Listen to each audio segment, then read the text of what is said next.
Bonjour et bienvenue dans l'info de ce mardi 7 juin. Au sommaire de cette édition, le constructeur Onroc Automotive à la rencontre du public. Des Sartois, mais aussi des passionnés venus de très loin au marché des Maillets pour voir en vrai les bolides qui vont courir dans quelques jours aux 24 heures du Mans. La magie opère toujours. Dans le reste de l'actualité, les électeurs du canton Le Mans 7 auront donc le choix entre deux binômes de gauche lors du second tour des départementales partielles dimanche prochain. Les militants et responsables du PS décident de maintenir leurs candidats Sylvie Tolmont et Paul Létard. Et puis les travaux de doublement de la rocade suivent leur cours. Ils viennent de débuter sur le dernier tronçon. Fin des travaux prévus en octobre.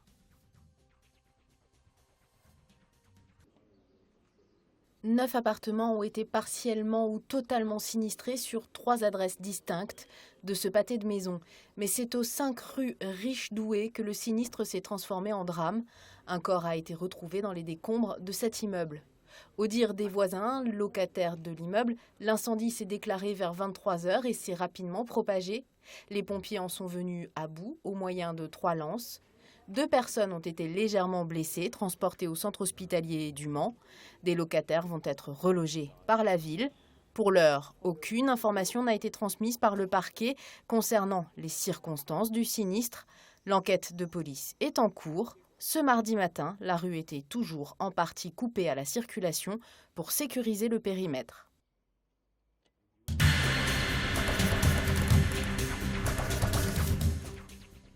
Sur le marché des Maillets, les tomates et les concombres se sont fait voler la vedette par ces 2 voitures de course du constructeur français Onroc Automotive. Laurent et Marie n'ont pas hésité à faire 9000 km pour contempler leur rêve. On peut s'approcher, ça ne nous est jamais arrivé. Donc voilà, c'est waouh, inexplicable. Voilà, on touche un rêve, quoi. Enfin, peut-être un jour de la conduire, on ne sait jamais. En attendant, ces Réunionnais immortalisent ce moment. Dans 10 jours, ils assisteront aux 24 heures du Mans. C'est connu mondialement, je veux dire, voilà. Il faut être là, quoi. Il faut être là. Et Bernard sera là.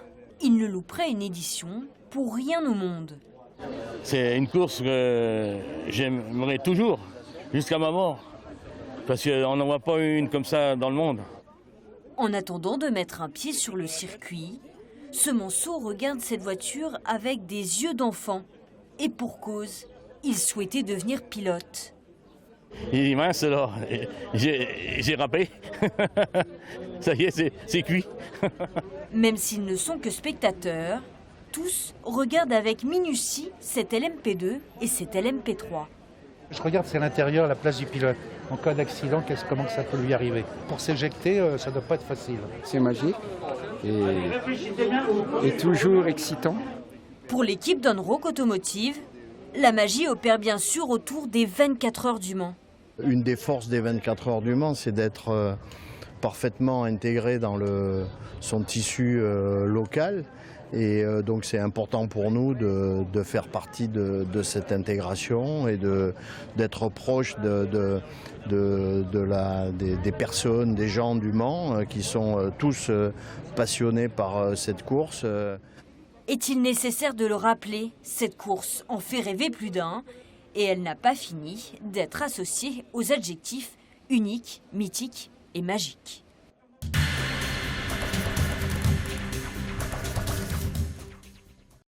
Durant cette matinée, le président du premier constructeur de gamme sport prototype au monde a expliqué ses ambitions futures après les LMP3, LMP2 et CN. Onroc Automotive pourrait lancer CLMP1. Ça fait longtemps qu'on a un P1 qui est presque prêt. Alors après, il faudra l'ajuster en fonction des derniers éléments au niveau de la réglementation sur un plan technique. Parce qu'il n'y a pas que le règlement sportif, il y a aussi le règlement technique qu'il faut intégrer, et notamment sur un sujet très important qui est la sécurité. Il faudra adapter une fois qu'on connaîtra le détail et le règlement final, mais oui, sur le principe, on est prêt. Ouais.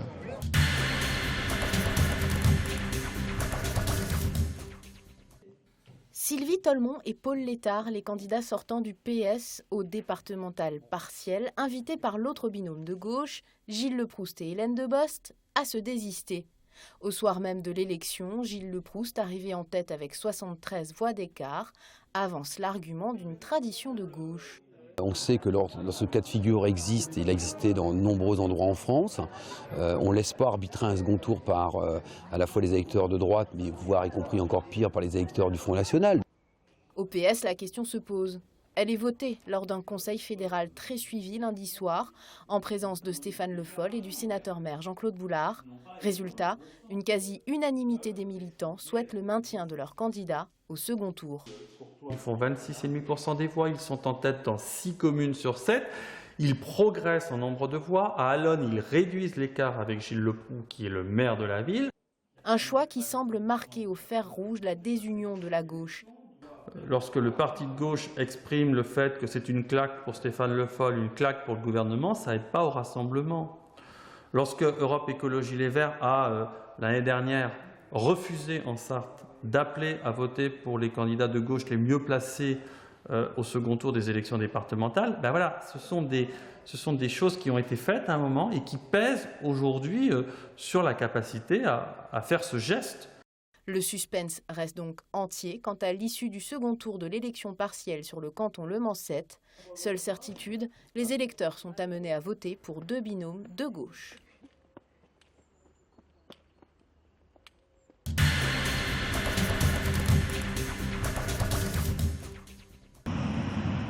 C'était le dernier tronçon de la rocade est du Mans à aménager. Les travaux de doublement des voies entre l'échangeur des Fontenelles et le rond-point de Bénère ont débuté aujourd'hui. Ici, bientôt, une 2 fois 2 voies accessible dans les deux sens grâce à un nouveau demi-échangeur au Villaret. Là, nous allons commencer les travaux jusqu'à fin septembre de ce côté-ci de la rocade. C'est-à-dire que nous allons faire les nouvelles chaussées. Elle était en partie déjà esquissée en venant de Bénère, mais nous allons continuer côté Coulennes. Et nous allons réaliser également un giratoire en même temps côté Ivray-l'Évêque, ainsi qu'une bretelle de sortie de la rocade en venant de Bénère et une bretelle d'entrée vers la rocade en direction de Coulennes. Avec 31 000 véhicules par jour ici, les travaux étaient attendus. Les aménagements de la rocade avaient d'ailleurs bien avancé, avec en amont le doublement des voies entre Coulennes et l'échangeur des Fontenelles. Programmés depuis 2012, ces travaux amélioreront les conditions de circulation dans un secteur où le trafic va s'intensifier avec l'implantation d'IKEA et de Leclerc.